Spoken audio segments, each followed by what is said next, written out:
Psalm 73. Surely God is good to Israel, to those who are pure at heart. But as for me, my feet had almost slipped. I had nearly lost my foothold. For I envied the arrogant when I saw the prosperity of the wicked. They have no struggles. Their bodies are healthy and strong. They are free from common human burdens. They are not plagued by human ills. Therefore, pride is their necklace. They clothe themselves with violence. From their callous hearts comes iniquity. Their evil imaginations have no limits. They scoff and speak with malice. With arrogance they threaten oppression. Their mouths lay claim to heaven, and their tongues take possession of the earth. Therefore their people turn to them and drink up waters in abundance. They say, how would God know? Does the Most High know anything? This is what the wicked are like. Always free of care, they go on amassing wealth. Surely in vain I've kept my heart pure and have washed my hands in innocence. All day long I've been afflicted, and every morning brings new punishments. If I had spoken out like that, I would have betrayed your children. When I tried to understand all this, and troubled me deeply. Till I entered the sanctuary of God, then I understood their final destiny. Surely you place them on slippery ground, you cast them down to ruin. How suddenly are they destroyed, completely swept away by terrors. They are like a dream when no one awakes. When you arise, Lord, you will despise them as fantasies. When my heart was grieved and my spirit embittered, I was senseless and ignorant. I was a brute beast before you. Yet I am always with you. You hold me by my right hand. You guide me with your counsel, and afterward you will take me into glory. Whom have I in heaven but you? And earth has nothing I desire besides you. My flesh and my heart may fail, but God is the strength of my heart and my portion forever.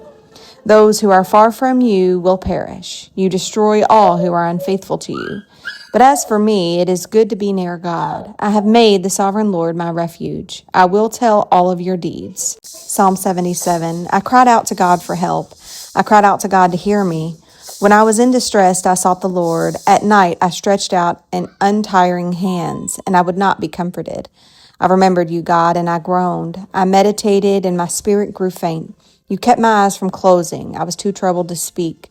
I thought about the former days, the years of long ago. I remembered my songs in the night. My heart meditated, and my spirit asked, will the Lord reject forever? Will he never show his favor again? Has his unfailing love vanished forever? Has his promise failed for all time? Has God forgotten to be merciful? Has he in anger withheld his compassion? Then I thought, to this I will appeal, the years when the Most High stretched out his right hand.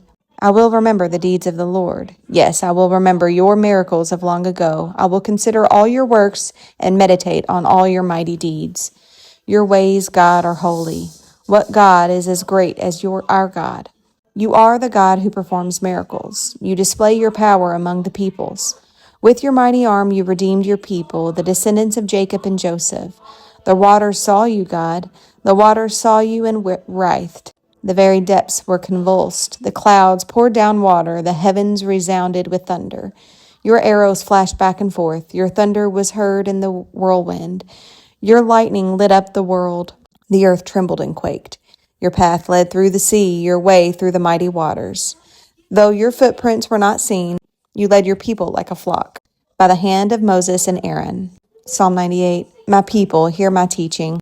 Listen to the words of my mouth. I will open my mouth with a parable. I will utter hidden things, things from old, things we have heard and not known, things our ancestors have told us. We will not hide them from their descendants. We will tell the next generation the praiseworthy deeds of the Lord, his power, and the wonders he has done.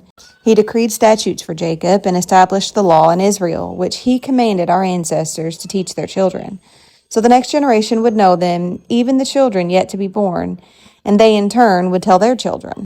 Then they would put their trust in God and would not forget his deeds, but would keep his commands. They would not be like their ancestors, a stubborn and rebellious generation, whose hearts were not loyal to God, whose spirits were not faithful to him. The men of Ephraim, though armed with bows, turned back on the day of battle. They did not keep God's covenant and refused to live by his law. They forgot what he had done, the wonders he had shown them. He did miracles in the sight of their ancestors in the land of Egypt, in the region of Zoan. He divided the sea and led them through. He made the waters stand up like a wall. He guided them with the cloud by day and with the light from the fire all night. He split the rock in the wilderness and gave them water as abundant as the seas.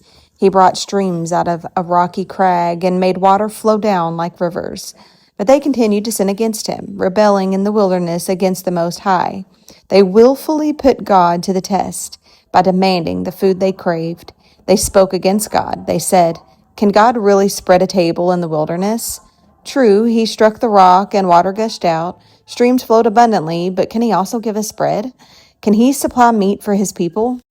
When the Lord heard them, he was furious. His fire broke out against Jacob, and his wrath rose against Israel, for they did not believe in God or trust in his deliverance. Yet he gave a command to the skies above and opened the doors of the heavens. He rained down manna for the people to eat. He gave them the grain of heaven. Human beings ate the bread of angels. He sent them all the food they could eat. He let loose the east wind from the heavens, and by his power made the south wind blow. He rained meat down on them like dust, birds like sand on the seashore. He made them come down inside their camp, all around their tents. They ate till they were gorged. He had given them what they craved.